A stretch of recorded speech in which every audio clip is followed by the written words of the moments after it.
In this short film, we will explore World War II and what it was like for families in that time. This film was created by children aged 10 to 11 from 2 different schools. By primary and Playden School. We hope you enjoy it!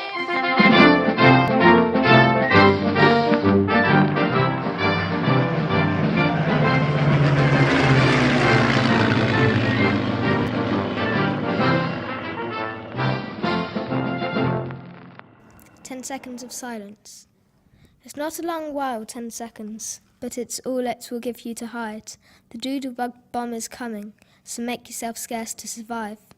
For in a few seconds your feet must fly as your heart is pounding, in case, this time, you die.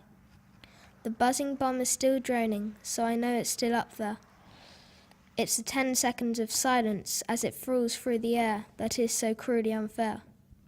The bomb drops so silent, I'm feeling so tense. Even a pin drop in the eeriness makes my fist clench. The fear and heartache when 10 seconds ends means the death and destruction to London and her brave men. Quick run for the shelter, join friends on the way. The doodlebug is above me. Is this my last day? Hello, my name is Doug Browning and I'm here to report about bombing in Rye from 1939 to 1945. The first site of bombing was spotted on the 18th of August 1940, with 28 bombs falling on the ancient town of Rye, killing 3 people. The old Regent Cinema also got a direct hit by German bombs in 1942, killing the assistant manager. The cinema was opened in October 1932 and had 671 seats. One doodlebug destroyed Canberra Church and another killed Major Hacking and destroyed Cadborough Farmhouse.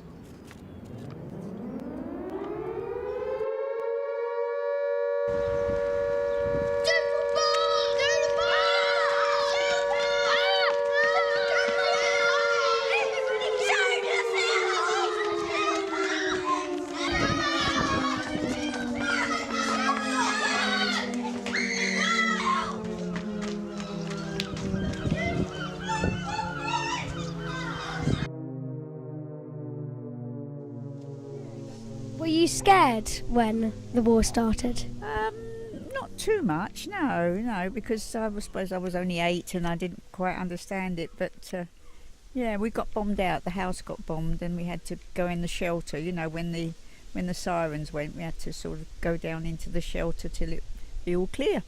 Yeah. Did you get evacuated? I didn't. I was ready to go be evacuated with my twin sister.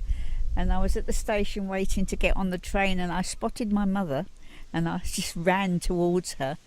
But it was a good job I didn't go there because they were bombing there. So yeah, we went. We was in the country, yeah, near Banbury, Oxfordshire. We was in a little village there called Greatworth.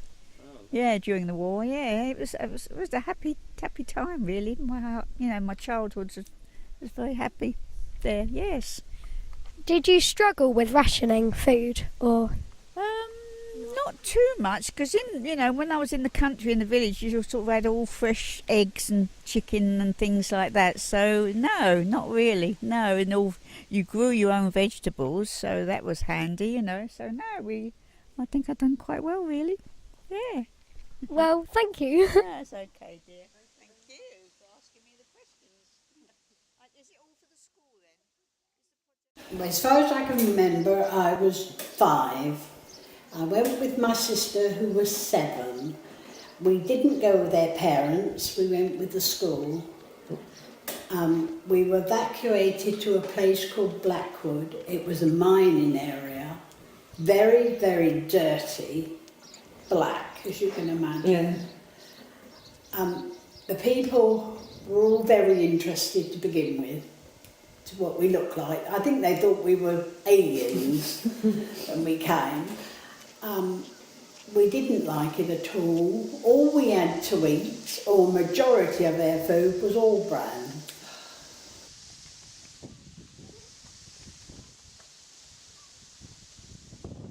And then we were evacuated up north with my mother, my sister and I. My father had to stay here.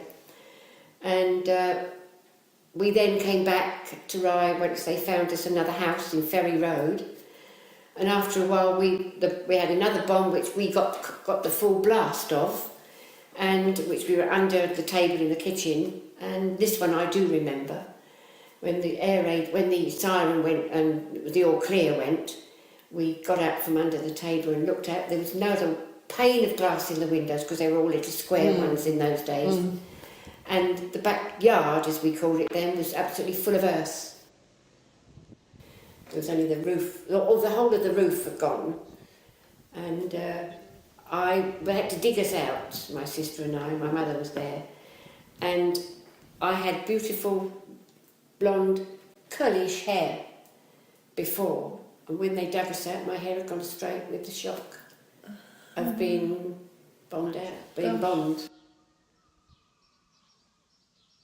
August 1940, that was. So how old were you then? I was two and a half. Wow. I was 2.5. And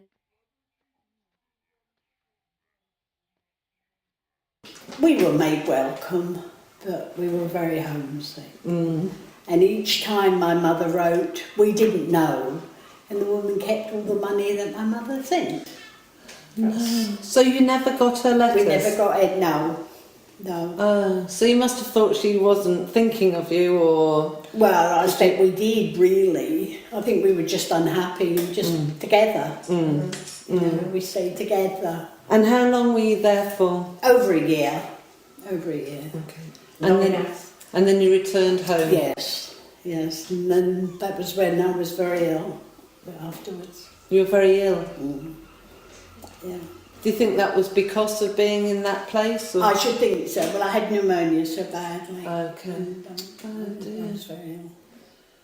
you were tough, though. You came through it. Oh, yes. Clearly. Yes. Gosh.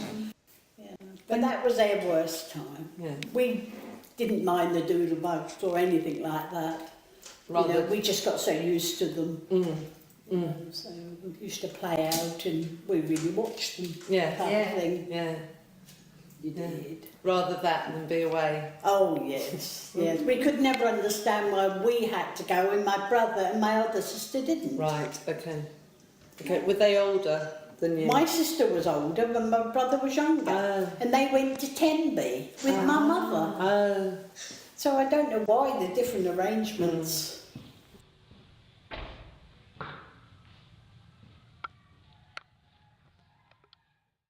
I don't know what, well, it must have been 1944, thinking about it now, because all the soldiers were on the train in Rye railway station, on the train, and they were all waving to us and we were waving back. Didn't know what was going to be happening and where they were going. We were too young to realise.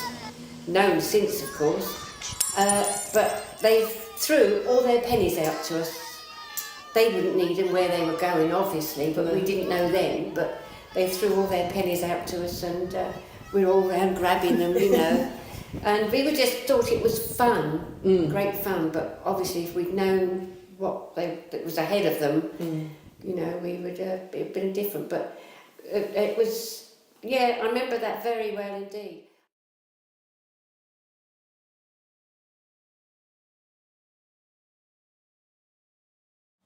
What did you do as a land girl?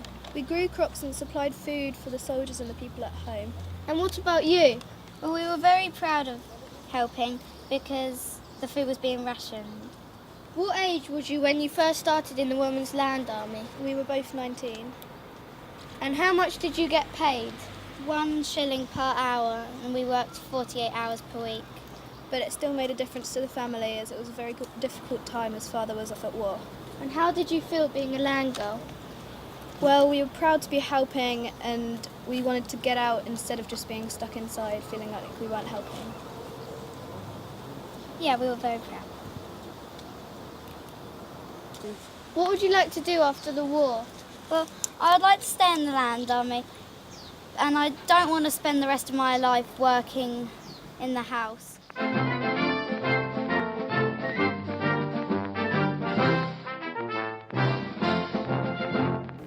I remember that, and I remember the planes coming over and actually machine gunning as they came over.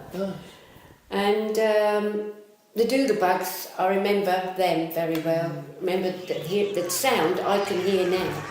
The sound is still there.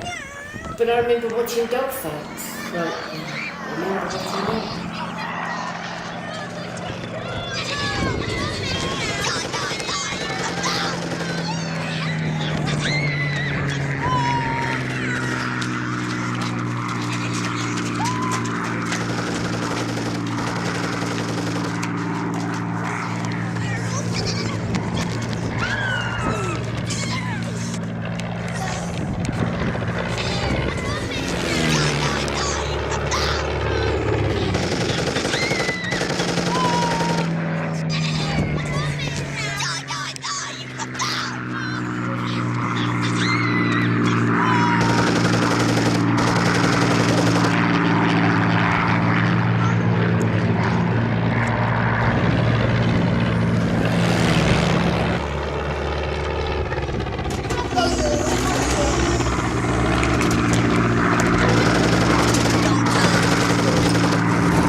Dear Diary, the eerie silence is making me hold my breath. I can't move. I can't talk.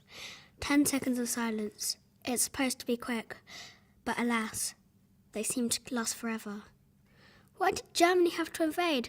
Does the Lord take satisfaction in death? Does he?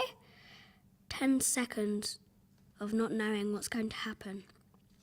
This diary entry might be the last thing I ever do, or the last move I make. Will I ever see the sun again?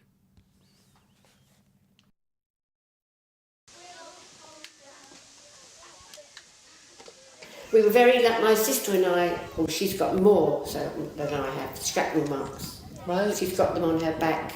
I've got 1 or 2 shrapnel marks from that first bombing. From that bomb? Yeah. From the first one? From the first one, when they had to dig us out, Oh, yeah. Gosh. And you both said about sleeping underneath the kitchen table, sleeping underneath the table. We didn't, only when there was an air raid. If it was a night time, which a lot of times it wasn't, because the Anderson shower at the bottom of the garden we couldn't use because it was half filled with water most of the time. Right. You know, but so that's where we went, under the kitchen table. And slept there quite often. Yeah. Well, because there were nearly always night raids, weren't there? Yes, there were. You know. And also I remember when I was at school, we used to sleep in the playground. We used to go up and get camp beds so that if there was a raid at night, we never slept. We were allowed to sleep. Oh, wow. Oh, that's a great story. Yeah. We got used to that because we were looking for shrapnel. Shrapnel is like bits of bombs, and if it had a German sign on it or a German writing, that was lovely. You had something, you'd hit the jackpot. Right. And that's strange, isn't it, when you think about that? Rationing was real hard, even though everyone got through it, and it also carried on a few years after the war. You get the extra energy you need in wartime from potatoes. They guard you against illness too. Don't just serve potatoes once a day. Cook them often and buy less bread. Give the family such tasty dishes of floddies for soup, supper, or potato pancakes for dinner.